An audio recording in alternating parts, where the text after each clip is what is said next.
নমস্কার সবাইকে। এসো গল্প বলির আসরে আবারও আপনাদের স্বাগত জানাই। আজকের গল্প মাৎসন্যায়, লিখেছেন অচঞ্চল পাঠক। উপুর হয়ে পড়ে রয়েছে শরীরটা, কাদার মধ্যে গুঁজে রয়েছে মুখ। দেখে বোঝা যাচ্ছে না দেহটা কার। পাড়ার এক প্রান্তে মজা ডোবা, পচা জল, পাঁক আর আবর্জনায় পূর্ণ। ভোর থেকে ডোবাটার চারপাশে ভিড়। বেলার দিকে পুলিশ এসে পৌঁছলো। কয়েকজন দেহটাকে টেনে হিঁচড়ে ডাঙ্গার দিকে নিয়ে এলো। উপস্থিত মানুষগুলোর মধ্যে চাপা গুঞ্জন। শরীরটাকে চিৎ করে উল্টে দিতেই এক লহমায় বাকরুদ্ধ হয়ে গেল কৌতূহলী জনতা। এও কি সম্ভব? এ তো বাপি। সবাই বিস্ফারিত চোখে দেখছিল এলাকার দোর্দণ্ড প্রতাপ বাপি কেমন কাদায় লেপ্টে পড়ে রয়েছে একটা অসহায় বিদ্রূপের মতো। সিদ্ধিনাথের এই এক মুশকিল। বক্তৃতা দেওয়ার সময় মধ্যে মধ্যে বড্ড বেশি আবেগ এসে পড়ে। তখনই ভাষা নিয়ে সমস্যা দেখা দেয়। এখন পুটু চৌধুরীর স্মরণসভায় বক্তৃতা দিতে গিয়ে সেরকমই কাণ্ড ঘটল। বক্তৃতা বেশ জমিয়ে শুরু করেছিলেন। পুটু চৌধুরীর মতো মহান ব্যক্তিত্ব ভূভারতে খুব কমই ছিলেন। তিনি ছিলেন আমাদের আত্মার আত্মীয়। বক্তৃতা দিতে দিতে নিজের প্রতি নিজেই মুগ্ধ হয়ে যাচ্ছিল সিদ্ধিনাথ। নিজের প্রতি এই মুগ্ধতা বাড়তে বাড়তে ক্রমশ মারাত্মক আবেগ এসে গেল, আর তাতেই গণ্ডগোলটা বাঁধল। ভাষার খেই হারিয়ে গেল। তাঁর অন্তরের অন্তঃস্থলে মানুষের প্রতি ভালোবাসার যে পরের শব্দটা কিছুতেই মনে পড়ছিল না। শব্দটা ছিল ফল্গু ধারা। সিদ্ধিনাথের বক্তৃতা লিখে দেওয়ার কাজ করে তার পিএ মালবিকা। ঠিক কী ধরনের অনুষ্ঠান সে ব্যাপারে খোঁজখবর নিয়ে গুছিয়ে লিখে দেয়। ইতিমধ্যে বাগ্মী হিসাবে বাজারে সুনাম হয়েছে সিদ্ধিনাথের। বক্তৃতার সময়ে গুরুত্বপূর্ণ অংশগুলো কাগজে লিখে আনে সিদ্ধিনাথ। প্রয়োজনে আর চোখে দেখে নিলেই হলো। কিন্তু আজ একটা বিপত্তি ঘটে গেছে। মঞ্চে ওঠার আগে একটা পান মুখে দিয়েছিল সিদ্ধিনাথ। জয়দেবের 120 নিশিপদ্ম পান। এই পান মুখে দিয়ে চিবোতে আরম্ভ করলে একটা আলাদা এনার্জি পাওয়া যায়। সিদ্ধিনাথ যে কোনো অনুষ্ঠানে যাওয়ার আগে আলাদা আলাদা কাগজের মোড়কে খান কতক জয়দেব আনিয়ে নেয়। বক্তৃতা দিতে ওঠার ঠিক আগে মুখে একটা পান দিয়ে নেয়। পানের কাগজের মোড়কটা মুড়ে ফেলে দিয়েছিল সিদ্ধিনাথ। তার সঙ্গেই বোধহয় পয়েন্ট লেখা চিরকুটটাও ভুল করে ফেলে দিয়েছিল। বক্তৃতা দিতে দিতে পাঞ্জাবির পকেট হাতড়াচ্ছিল সিদ্ধিনাথ, কিন্তু পানের মোড়ক বেরোলেও চিরকুটটা খুঁজে পাচ্ছিল না। বেশ নার্ভাস ফিল করছিল। কথাবার্তা এলোমেলো হয়ে যাচ্ছিল। অগত্যা কোনো রকমে বক্তৃতা শেষ করে নির্ধারিত চেয়ারে গিয়ে বসল সিদ্ধিনাথ। নিতাই হাজরা ততক্ষণে মঞ্চের কাছে চলে এসেছে। সিদ্ধিনাথ আবিষ্কার করল তার বক্তৃতা ওলটপালট হয়ে যাওয়ার পেছনে শুধু চিরকুট হারানোটাই কারণ নয়।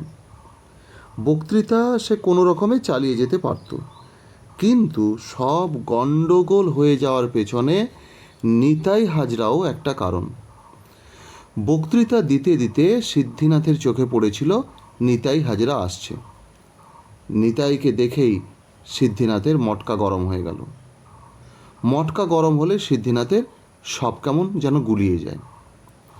নিতাই হাজরা হাত নাড়তে নাড়তে মঞ্চের কাছে চলে এসেছে। রাগে সিদ্ধিনাথের দাঁত কিড়মিড় করতে লাগলো। হাত নাড়ছে দেখো না, শালা যেন ধুতি পরা শাহরুখ খান।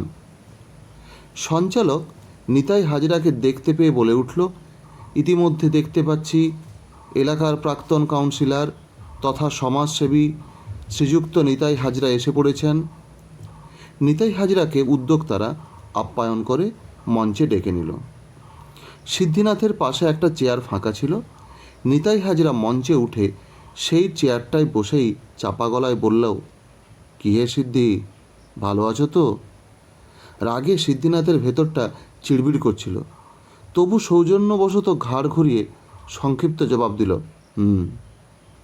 কিছুক্ষণ পরে নিতাই হাজরাকে বক্তব্য রাখতে ডাকা হলো।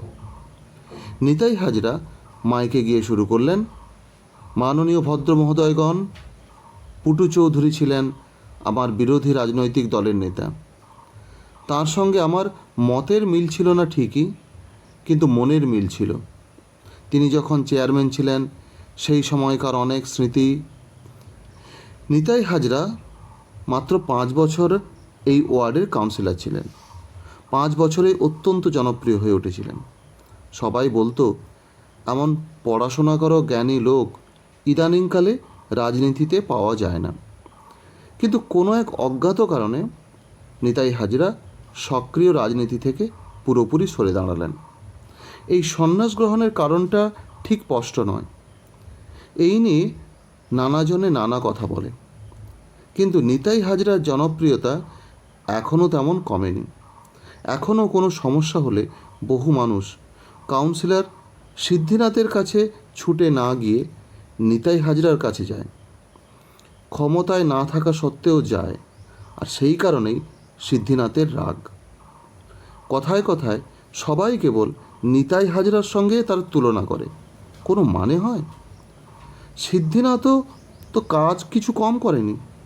মাসে মাসে নর্দমা পরিষ্কার করানো, স্ট্রিট ল্যাম্প বসানো, ওয়ার্ডের ক্লাবকে অনুদান পাইয়ে দেওয়ার ব্যবস্থা করা, বড় রাস্তার মোড়ে বাস যাত্রীদের জন্য শেড করা, আর শৌচাগার, এ তো সবই তারই করা।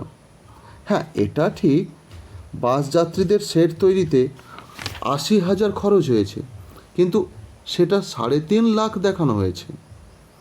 তাছাড়া উপায় কি? কাউন্সিলরের টিকিট পেতে তাকে বড় মেজো সেজো নেতাদের অনেক টাকা খাওয়াতে হয়েছে। সেসব তো তুলতে হবে নাকি? অনেক লড়াই করে এই জায়গায় এসেছে, এমনি ছেড়ে দেবে? তার মাথায় বসে বড় বড় নেতা ভাঁড়ার ফাঁক করে দিচ্ছে, আর সে তো চুনোপুঁটি। তার রাজনৈতিক গুরু বাবলু মান্না তো সামান্য বিধায়ক, কিন্তু তার নামে বেনামে মালকড়ি দেখলে চক্ষু চড়ক গাছ হয়ে যাবে। সাধ করে কি সিদ্ধিনাথ লোকটাকে গুরু বলে মানত? বাবলু মান্না চরিত্রের দুদিক আশ্চর্যভাবে ব্যালেন্স করতে পারে। বাইরে বিনয়ী, ভেতরে খচ্চর। এ ক্ষমতা সবার থাকে না। দীর্ঘদিন বাবলু মান্নাই ছিল তার আদর্শ, তবে সম্প্রতি সিদ্ধিনাথ একজন নতুন আদর্শ খুঁজে পেয়েছে, যে বাবলুর থেকেও শক্তিশালী। সামান্য কয়েক বছরের মধ্যেই সিদ্ধিনাথের কেরিয়ার গ্রাফ ঊর্ধ্বমুখী হবে নাই বা কেন? তার মতো নিষ্ঠাবান পরিশ্রমীর ক্ষেত্রে এটাই তো স্বাভাবিক।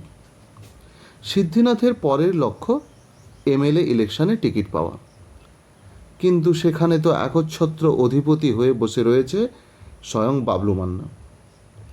বাবলু মান্নাকে সরিয়ে নিজের জায়গা করে নেওয়া অত্যন্ত কঠিন। তাছাড়া বাবলুকে সে কদিন আগে পর্যন্ত গুরু বলে মেনে এসেছে। একটু অন্যমনস্ক হয়ে পড়েছিল সিদ্ধিনাথ। হাততালির শব্দে চটক ভাঙল। স্মরণসভায় হাততালির প্রচলন নেই, কিন্তু এ হলো গিয়ে খোলা মাঠের স্মরণসভা। রাজনীতির সব স্তরের লোকেরা থাকলেও নিচুতলার কর্মীরাই বেশি। তারা জানে বক্তৃতা শেষ হলে হাততালি দিতে হয়। বক্তব্য শেষ করে নিতাই হাজরা সিদ্ধিনাথের পাশের খালি চেয়ারে বসলেন। শরীরটা কাত করে চাপা হেসে বললেন, কি হে সিদ্ধি, শৌচাগার বানাতে 16 লাখ? একটু বাড়াবাড়ি হয়ে গেল না? সিদ্ধিনাথ অপ্রস্তুত হয়ে পড়ল। এই হারামজাদাটা জানলো কি করে? আমতা আমতা করে বলল, কি বলতে চাইছেন? বুঝলে না? ওই যে বাস টার্মিনাসে প্রাণের আরাম নামে যে শৌচাগারটা ঘটা করে উদ্বোধন করলে, ভুলে গেলে? বাজে কথা এগুলো। এসব কে বলছে বলুন তো? জনগণ বলছে। নিতাই হাজরা হাসছেন। সিদ্ধিনাথের খুলি গরম হয়ে উঠেছে। তার এতকালের গুরু বাবলু মান্না হলে এইসব প্রশ্নের জবাবও হেসে হেসে দিত। সিদ্ধিনাথ কিন্তু নিজেকে সামলাতে পারছে না। নিতাই হাজরা আবারও শরীর ঝুঁকিয়ে চাপা গলায় বললেন, বাস স্টপের সেট তৈরিতে 3 লাখ? তুমি দেখছি খুব শিগগিরই সিদ্ধিলাভ করবে। সিদ্ধিনাথ তোতলাতে তোতলাতে বলল, কারা এসব রটাচ্ছে বলুন তো? জনগণ, জনগণ। অসভ্যের মতো হাত নাড়ছিলেন নিতাই হাজরা। শালা, জনগণের 108 বার মনে মনে উচ্চারণ করল সিদ্ধিনাথ। এরই মধ্যে সঞ্চালক অনুষ্ঠানের সমাপ্তি ঘোষণা করেছে।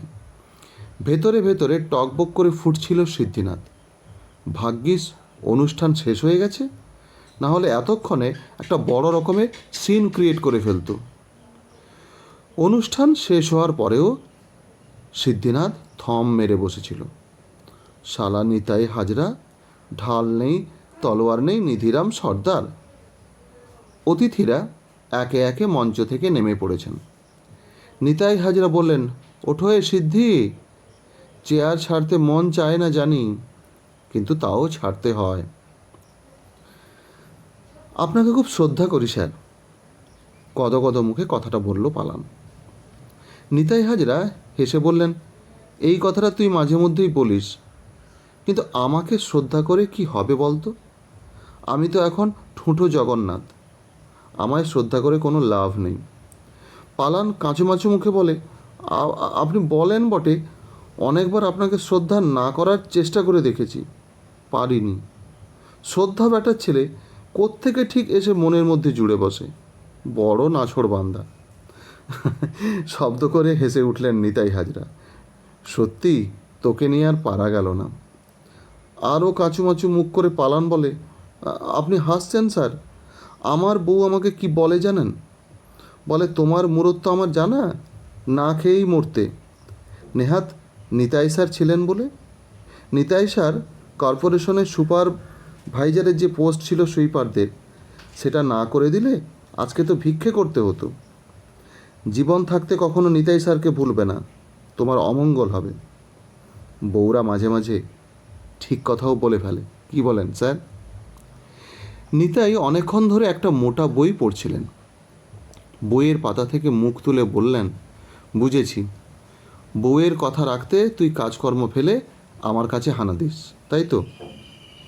পালানের সাংঘাতিক আবেগ এসে গেছে। সে ধরা গলায় বলল, ঠিক তা নয় স্যার, আপনার কাছে আসবো না তো কার কাছে আসবো বলুন? আপনার জন্য জীবন দিয়ে দিতে পারি স্যার। নিতাই হাজরা বইটা বন্ধ করে বড় বড় চোখ করে পালানের দিকে তাকিয়ে বললেন, বলিস কি রে, জীবন দিতে যাবি কেন? মাঝে মাঝে তোর শ্বশুর বাড়ির কলাটা মূলোটা যেটা বাগানে হয় সেটা দিয়ে যাস। তুই দুঃখ পাবি বলে আমি বারণ করি না, তা বলে জীবন দিয়ে দিবি? একটাই জীবন, সামলে সুমলে রাখ। সিদ্ধিনাথের জন্যও কিছু রাখ। তুই সিদ্ধিনাথের হয়ে কাজ করিস, অথচ আমার কাছে আসিস। সিদ্ধিনাথ জানে ও একটা পাক্কা হারামজাদা, বলেই এক হাত জিভ কাটল। ভুল হয়ে গেছে স্যার, এই আমার দোষ। মাঝে মাঝে গালমন্দ করে ফেলি, আর গালমন্দগুলো বড় বেয়াদব, মুখ থেকে ফস করে বেরিয়ে যায়। একটু ভাববি না কার সঙ্গে কথা বলছি? আশেপাশে কেউ নেই, তবু পালান গলাটা খাদে নামিয়ে বলল, সিদ্ধিবাবুর এখন স্বপ্ন এমএলএ হবে। বাবলু মান্নার বদলে পরের বার সিদ্ধিবাবুই নাকি টিকিট পাবে। উদ্ধব রায় আছে না, ওই যে বেড়াতে যাওয়া দপ্তরের হাফ মন্ত্রী, হ্যাঁ ওই পর্যটন প্রতিমন্ত্রী, ওই হলো। উদ্ধবের প্রচুর ক্ষমতা, সিদ্ধিবাবু এখন উদ্ধবকে চুটিয়ে তেল দিচ্ছে। কিন্তু সিদ্ধিনাথ তো বাবলু মান্নার চালা বলে জানি। ধান্দা গোছাতে অন্য জায়গায় গিয়ে ভিড়েছে স্যার। বুঝেছি, লবি বদলেছে। ওই রকমই। সিদ্ধিবাবু এখন বাবলু মান্নার থেকে উদ্ধবের কাছে বেশি যাচ্ছে। তুইও এক কাজ কর, সিদ্ধিনাথকে ছেড়ে অন্য কাউকে ধর, উপকার হবে। সিদ্ধিনাথকে আমি ধরে নিই স্যার, পার্টি করি, সিদ্ধিনাথ আমাদের নেতা বলে ওর কাছে যেতে হয়। আমরা পার্টির ঝান্ডা বয়ে বেড়াই, আমাদের আর কিছু হওয়ার নয়। আপনি ভালোবেসে চাকরিটা করে দিয়েছিলেন বলে বেঁচে পড়তে আছি। এইভাবে কদিন কাটাবি? উদ্ধবের ক্ষমতা আছে, তোর কাজে লাগবে। ওদের বরং শ্রদ্ধাভক্তি কর। পালান কপালে হাত দিয়ে মাটিতে বসে পড়ল। আবারও সেই একই কথা বলছেন স্যার? পালান মণ্ডল বেইমানি করবে? বড় ব্যথা পাই স্যার। আমার বউ জানলে কি ভাববে বলুন তো? নিতাই হাজরা মুচকি হেসে বললেন, তুই কি স্ত্রৈ ন? আমি পালান মণ্ডল। আরে দূর, বলছি তুই কি তোর বউকে ভয় পাস? ভয়? পালান টান টান হয়ে বলল, কে বলেছে ভয় পাই? তারপর গলাটা একটু নামিয়ে বলল, আমি শান্তি ভালোবাসি। আমার বউয়ের রাগ একটু বেশি। এই যে কপালে কাটা দাগ দেখছেন, রান্না করতে করতে খুন্তিটা ছুঁড়ে মারল। বলবো কি, তারপর যত্ন করে আবার ওষুধও লাগিয়ে দিল। আপনি ব্যথা করেননি তো, জানবেন না। বউ হলো গে আশ্চর্যই এক ব্যাপার। আহা, মহাদেবের কি প্রশান্ত মূর্তি! ভক্তিতে লুটোপুটি খেতে ইচ্ছে হচ্ছে সিদ্ধিনাথের। ধরাচূড়ো নিয়ে বাকছালের ওপর উপবিষ্ট বাবা। জটার পেছন থেকে ডাইনে বাঁয়ে উঁকি মারছে একটা পুরুষ্ট সাপ। বাবার মুখ স্মিত হাসিতে উজ্জ্বল। গদগদ কণ্ঠে সিদ্ধিনাথ বলে, বাবা গো, আমায় তুমি মুক্তি দাও। ইয়ে জিনা কই জিনা হ্যাঁ বাবা। আমি আর কাউন্সিলরগিরি করতে চাই না। বড্ড ছুটকো কাজ। লিমিটেড কাজে আর কত মাল পানি আসে বলো? মহাদেব আশীর্বাদের ভঙ্গিতে হাত তুলে বললেন, বৎস, তোর সাধনায় আমি তুষ্ট হয়েছি। বল তুই কী চাস? সিদ্ধিনাথ কাতর কণ্ঠে বলল, অন্তত পরের স্টেপটাই পৌঁছে দাও বাবা, আমাকে এমএলএ করে দাও। মহাদেব বললেন, তথাস্তু। আর কি চাস? সিদ্ধিনাথ বোধহয় পাগল হয়ে যাবে। কাঁদো কাঁদো গলায় বলল, তারপর মন্ত্রী করে দাও। অর্ধেক মন্ত্রী নয় বাবা, গোটা মন্ত্রী। তবেই না ক্ষমতা। ক্ষমতা ছাড়া যে আমি বাঁচব না বাবা। মহাদেব বললেন, তথাস্তু। সিদ্ধিনাথ তখনও বলে চলেছে, তারপর ধরো আরও একটু ইম্পর্ট্যান্ট কোনো কিছু। মহাদেব ততক্ষণে গায়েব হয়ে গেছেন। সিদ্ধিনাথের আর বলা হলো না। বাবা বোধহয় আপাতত এটুকুই স্যাংশন করলেন। ভেতরে ভেতরে খুব অস্বস্তি হচ্ছিল সিদ্ধিনাথের। বাবার মুখটা যেন খুব চেনা চেনা। হঠাৎ বিদ্যুৎ ঝলকের মতো মনে পড়ে গেল, আরে বাবার মুখটা তো পুরো উদ্ধব রায়ের মতো। কী আশ্চর্য! যে কোনো অদ্ভুত স্বপ্ন দেখার পর কিছুক্ষণ থম মেরে বসে থাকতে হয়। তখন স্বপ্নের ছবিগুলো সিনেমার মতো আবর্তিত হতে থাকে। সিদ্ধিনাথও বিছানায় বেশ কিছুক্ষণ চুপচাপ বসে রইল। বিছানা থেকে নামার আগে স্থির করল উদ্ধব রায়কে ধরে থাকতে হবে। সিঁড়ি ভেঙে ওঠার কাজে উদ্ধবই তাকে সাহায্য করতে পারে, বাবলু নয়। এতদিন বাবলু মান্নার কাছে পড়ে থেকে ঢের সময় নষ্ট হয়েছে। মানুষ পরিবর্তনশীল, ভক্তি শ্রদ্ধা বদলাতেই পারে। আজ যে দেবতার পূজা করি, কখনো তার জায়গায় অন্য কেউ আসতেই পারে। সিদ্ধিনাথের ক্ষেত্রে তাই হয়েছে। বাবলু মান্নার পাশের কেন্দ্র থেকেই উদ্ধব রায় পরপর জিতে আসছে। উদ্ধবের ঘনিষ্ঠ হওয়ার পর থেকেই তার মনে হয়েছে উদ্ধব অনেক বেশি পাওয়ারফুল। উদ্ধবকে যত দেখছে ততই মুগ্ধ হচ্ছে সিদ্ধিনাথ। দৃষ্টিতে কি তেজ! এই না হলে দেবতা। সিদ্ধিনাথ মিলিয়ে দেখেছে, উদ্ধব যখন চিন্তিত হন তখন বাবা মহাদেবের মতো কপালে গুনে গুনে 3টে ভাঁজ পড়ে। উদ্ধব যখন শব্দ করে হাসেন তখন হাসির পাশাপাশি কোথাও যেন ডমরুধ্বনিও শোনা যায়। উদ্ধব যখন রাগেন তখন তার দিকে তাকালে যেন চোখ ঝলসে যায়। মনে হয় এই বুঝি তিনি সব ফেলে টেলে দিয়ে তাথই তাণ্ডব শুরু করে দেবেন। উদ্ধবের কাছে বাবলু মান্না দাঁড়াতেই পারবে না। বাবলু মান্না নামে তো সামান্য 2-1টা পেটি কেস, ওতে কি সমাজে সম্মান বাড়ে? উদ্ধবের নামে বড় বড় কেস, ধর্ষণ, মার্ডার কি নেই? এখন লোক দিয়ে করালেও প্রথম দিকে কয়েকটা মার্ডার নিজের হাতে যত্ন সহকারে করেছেন। সেসবের কোনো মূল্য নেই? বাবলুকে দেখো, ওই তো মুখের ছিরি, চেহারাটাও বেঢপ, নাটা আর থলথলে। এদিকে উদ্ধব 6 ফুট লম্বা, টকটকে গায়ের রং। ভক্তি না করে উপায় আছে? লবি বদলানোটা খুব জরুরি ছিল। সকালবেলায় স্নান সেরে উদ্ধব রায় যখন নিজের চেয়ারে এসে বসেন, মনে হয় যেন দেবাদিদেব এসে সিংহাসনে বসেছেন। লোকজন এসে ভিড় করে, ঠান্ডা মাথায় সকলের কথা শোনেন। সিদ্ধিনাথের আফসোস হয়, এতদিন মিথ্যে সময় নষ্ট হয়েছে। অনেক আগেই উদ্ধবের কাছে আসা উচিত ছিল। সিদ্ধিনাথের সামনে এখন একটা লম্বা সিঁড়ি, ধাপে ধাপে এগিয়ে যেতে হবে। কাউন্সিলর থেকে বিধায়ক, বিধায়ক থেকে মন্ত্রী। সিদ্ধিনাথ জানে ভক্তি দিয়ে দেবতার মন কি করে জয় করতে হয়। এর মধ্যেই উদ্ধব দেবতা তার ভক্তকে স্নেহ করতে শুরু করে দিয়েছেন। এই রকম চলতে থাকলে আগামী ইলেকশনে বাবলুর বদলে সিদ্ধিনাথের টিকিট পাকা। সেদিন লোকজন একটু কম, 2-4 জন কথাবার্তা সেরে চলে গেছে। সিদ্ধিনাথ বসেছিল উদ্ধবের কাছে। উদ্ধব হঠাৎ সিদ্ধিনাথের দিকে তাকিয়ে বললেন, তোমার কাজটা বেশ কঠিন হবে সিদ্ধিনাথ। বাবলু মান্নার জায়গাটায় তুমি আসতে পারো, কিন্তু যদি ও ইলেকশনে অ্যাফিয়ার না করে তবেই। আর যদি লোকটাই না থাকে? ফস করে মনের কথাটা বলে ফেলেছে সিদ্ধিনাথ। কিছুক্ষণ ভুরু কুঁচকে চেয়ে রইলেন উদ্ধব।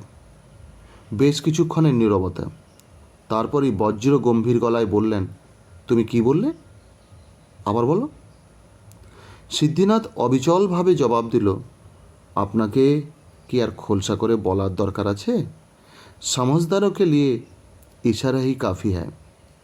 ছোট মুখে বড় কথাটা বারবার বলাটা ঠিক নয়। উদ্ধব হাসলেন, না, তোমার উন্নতি দেখছি কেউ আটকাতে পারবে না। তবে খুব বুঝে শুনে খেলবে, সেম সাইড না হয়ে যায় আবার। আমিও খবর পাচ্ছি বাবলু মান্না আমাকে ডচ করার চেষ্টা করছে।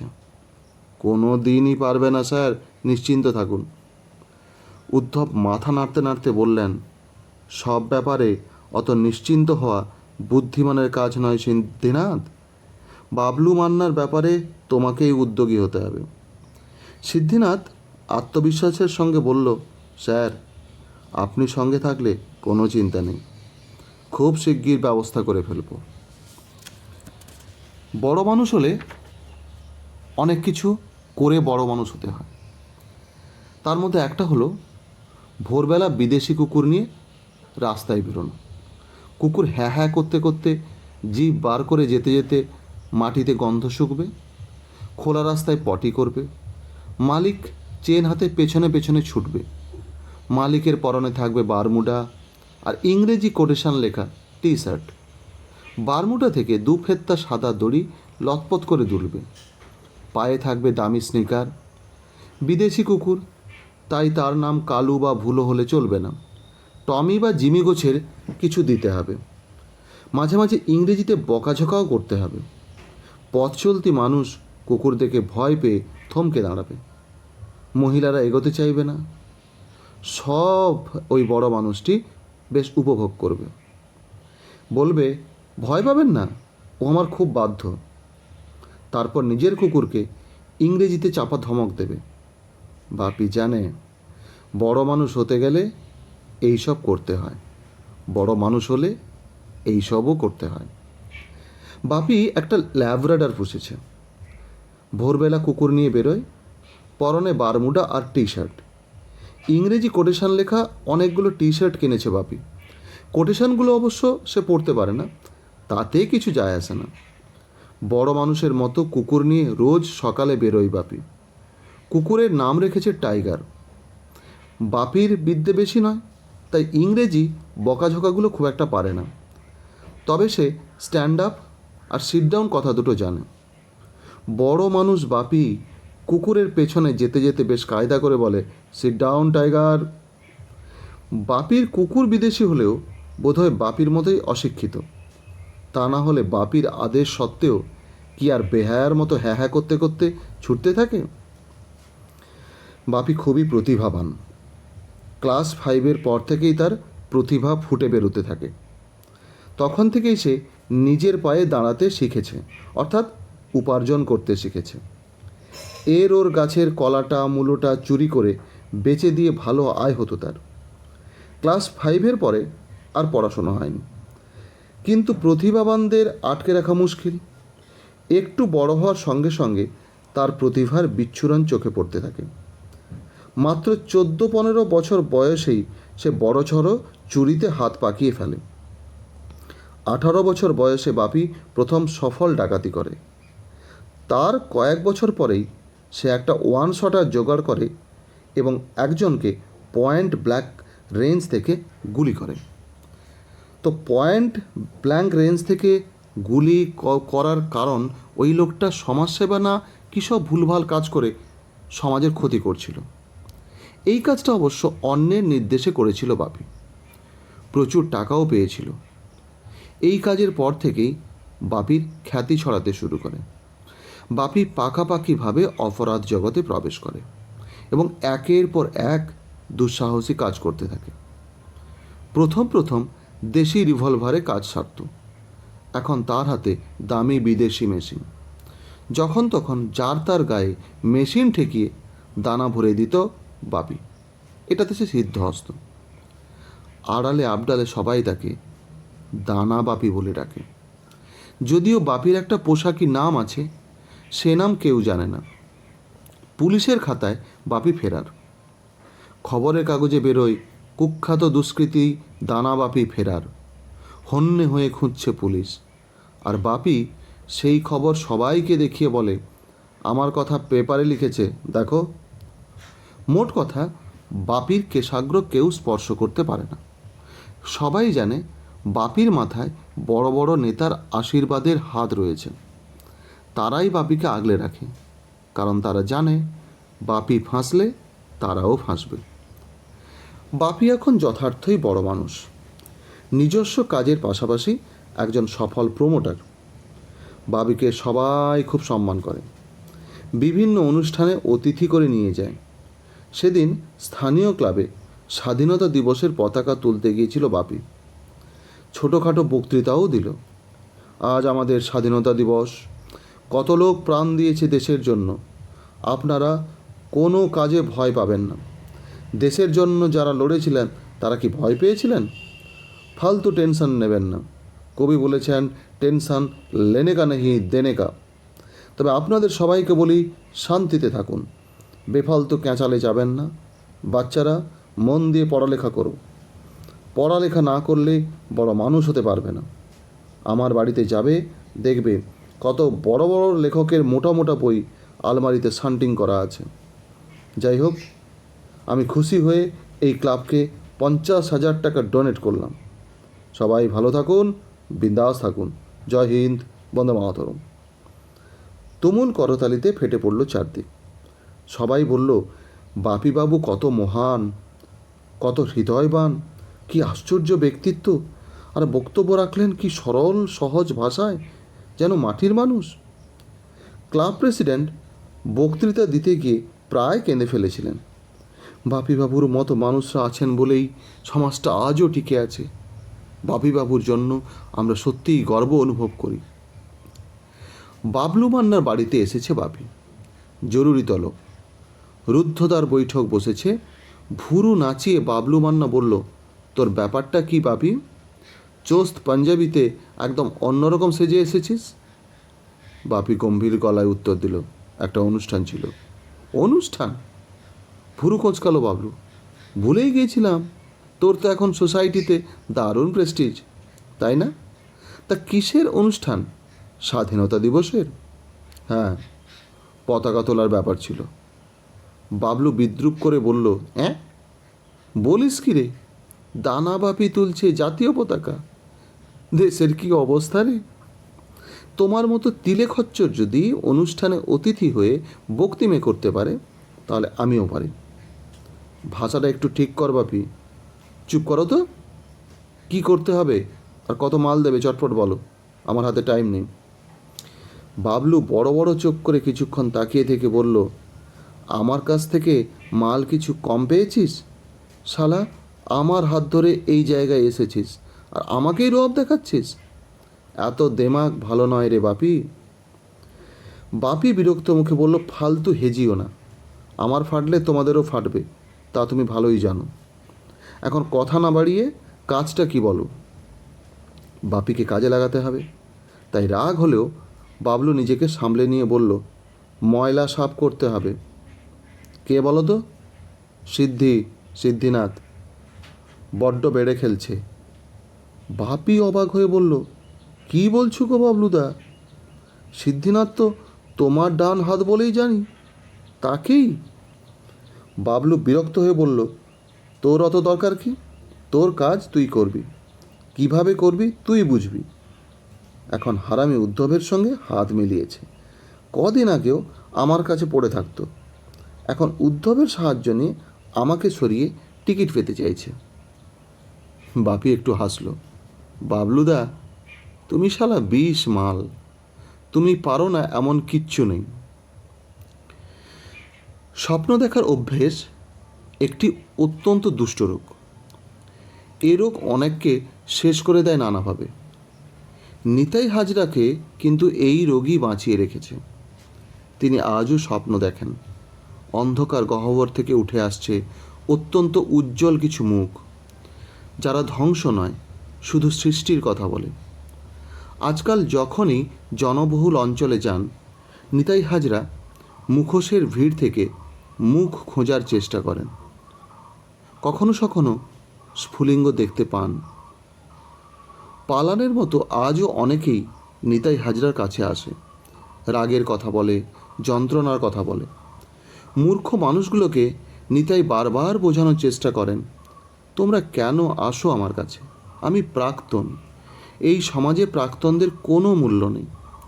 বড়জোর তোমাদের ছোটোখাটো পরামর্শ দিতে পারি, আর কিছুই তো নয়।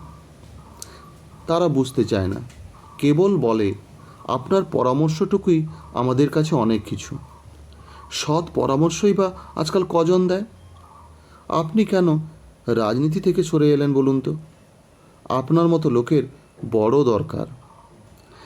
নিতাইবাবুর সেই একই বলি, এ বড় কঠিন ঠাঁই, এ সময়কার রাজনীতি আমার জন্য নয়। তারপর বলেন, তোমরা বরং মুখোশগুলোকে সরিয়ে সত্যিকারের মুখ খুঁজে বার করে এক জায়গায় করার চেষ্টা করো। এ কথার অর্থ কেউই বুঝতে পারে না। জ্ঞানীগুণী মানুষের এটাই মুশকিল। মাঝে মাঝে এমন হেঁয়ালি করে কথা বলে যে কিছুই বোঝা যায় না। তো সেদিন সাত সকালে পালান হাঁপাতে হাঁপাতে ছুটে এলো। কাণ্ড শুনেছেন স্যার? সিদ্ধিবাবু, সিদ্ধিনাথ। নিতাই হাজরা বললেন, একটু ঠান্ডা হয়ে বস পালান, দম নে, তারপর বলিস। পালান হাঁপাতে হাঁপাতে বলল, আর দম নেওয়া, ভয়ে আমার দম বন্ধ হয়ে আসছে। সিদ্ধিনাথ শেষ। কাল রাতে মোটর বাইক চেপে খুব কাছ থেকে কারা যেন। পালান হাঁপড়ের মতো দম ফেলছিল। নিতাই হাজরা নির্বিকার মুখে বললেন, এমনটাই হওয়ার ছিল। এ লড়াই চলতে থাকবে। মাৎসন্যায় বুঝিস? পালান একটু স্বাভাবিক হয়েছে, জিজ্ঞাসু দৃষ্টিতে মাথা নাড়ল। নিতাই হাজরা হেসে বললেন, পুরনো ট্র্যাডিশন বুঝলি, বড় মাছ যেভাবে ছোট মাছকে খায়। দানা বাপি অত্যন্ত দামি একটা গাড়ি কিনেছে। সেই গাড়ি যখন হুশ করে পাড়া থেকে বেরোয়, সবাই বিস্মিত হয়ে থাকে। মাঝে মাঝে বড় রাস্তার মুখে গাড়ি দাঁড় করায় বাপি। ড্রাইভার নেমে বাপির জন্য কিং সাইজ সিগারেট কেনে। বাপি সিনেমার হিরোদের মতো গাড়িতে বসে থাকে। গাড়ির মধ্যে সাউন্ড সিস্টেমে গান বাজে, হাওয়া হাওয়া এ হাওয়া খুশবু লুটা দে। শোনা যাচ্ছে বাপি নাকি সিনেমা প্রডিউস করতে চলেছে। মাঝে মাঝেই সিনেমা পাড়ায় যেতে হচ্ছে। একজন উঠতি নায়িকা নাকি বাপিকে খুবই সঙ্গ দিচ্ছে। সেই নতুন গাড়িতে চড়েই হঠাৎ একদিন উদ্ধব রায়ের বাড়িতে এলো বাপি। জরুরি তলব। রুদ্ধদ্বার বৈঠক হলো। উদ্ধব বললেন, তোমাকে ভরসা করি বলেই ডেকেছি। অন্য কারো দম নেই এই কাজ করার। থাবা মারতে চাইছে বুঝলে, আমার জায়গা দখল করবে। মন্ত্রী হওয়ার স্বপ্ন দেখছে। উদ্ধবকে এখনও চেনেনি। বাপি বলল, চিন্তা নেই, কাজ হয়ে যাবে। কিন্তু মালটাকে? উদ্ধব কঠিন গলায় বললেন, বাবলু মান্না। শীত বেশ জাঁকিয়ে পড়েছে।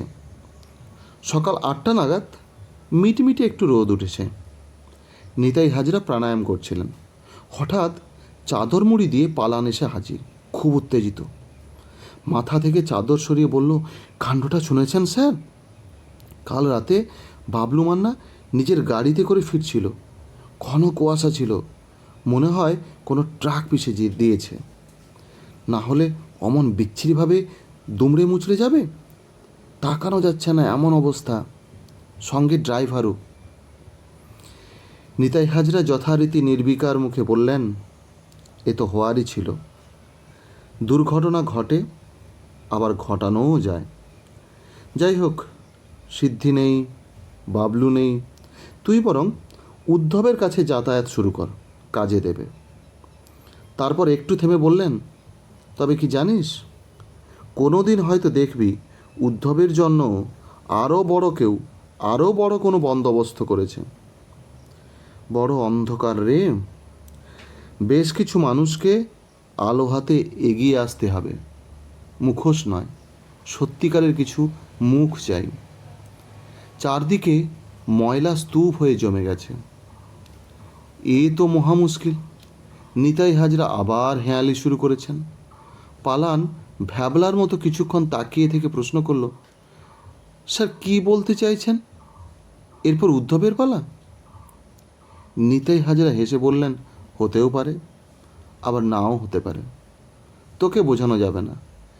এটা একটা আশ্চর্য ট্র্যাডিশন। এই ট্র্যাডিশন চলতেই থাকবে। তোকে তো আগেই বলেছি। ও হ্যাঁ, মনে পড়েছে, ওই যে মাছ নিয়ে কী যেন একটা বলেছিলেন? মাৎস্যর ন্যায়। হ্যাঁ হ্যাঁ হ্যাঁ, মাৎস্যর ন্যায়। ওই যে বড় মাছ, ছোট মাছ। দানাবাপির খারাপ সময় শুরু হয়েছে। তার প্রডিউস করা ছবি মারাত্মক ফ্লপ। শোনা যাচ্ছে উঠতি নায়িকাটাই ওর মাথাটা চিবিয়ে 12টা বাজিয়েছে। এরই মধ্যে আরও এক তাজা প্রতিভার উন্মেষ ঘটেছে, আঙুল কাটা জহর। এরও একটা পোশাকি নাম আছে, তবে সবাই ভালোবেসে ওই নামেই ডাকে। বাপির স্নেহচ্ছায় বড় হলেও আঙুল কাটা জহরের প্রতিভা অনেক বেশি। সবাই বলছে এই দামাল ছেলের অনেক কিছু হবে। নিজ প্রতিভায় ইতিমধ্যেই রাজনীতির উঁচুতলার মানুষজনের প্রিয়পাত্র হয়ে উঠেছে এই তরুণ তুর্কি। শোনা যাচ্ছে একটু একটু করে বাপির বাজার খেয়ে নিচ্ছে জহর। দুজনের মধ্যে কী সব বিষয় নিয়ে নাকি খুব গণ্ডগোল চলছে। পালানের বউ রান্না করছিল। পালানের উপস্থিতি টের পেয়ে ঘাড় ঘুরিয়ে বলল, দিন দিন কি অবস্থা হচ্ছে বলো তো? তা না হলে এমন ঘটনা কি করে হয়? এবার ঝান্ডাবাজি বন্ধ করো, বুঝলে? বাপির তো অত ক্ষমতা ছিল, তাও বডি কিনা শেষমেশ ডোবা থেকে পাওয়া যাচ্ছে। ওই ডোবাটা বুঝিয়ে বাপি বিল্ডিং বানাতে চেয়েছিল বলে শুনছিলাম। বাপির চোখে চোখ রেখে কেউ কথা বলতে পারতো না, আর সেই বাপি কিনা। পালান গম্ভীরভাবে বলল, মাৎস্যন্যায়, বুঝলে? মাৎস্যন্যায়। পালানের বউ চুনো মাছ ভাজছিল। ঘাড় ঘুরিয়ে বলল, কি? কেমন লাগলো আজকের এই গল্পটা? একটু বড়, তাও কেমন লাগলো শুনে জানাবেন সবাই। দেখা হবে পরের পর্বে। ভালো থাকবেন। নমস্কার।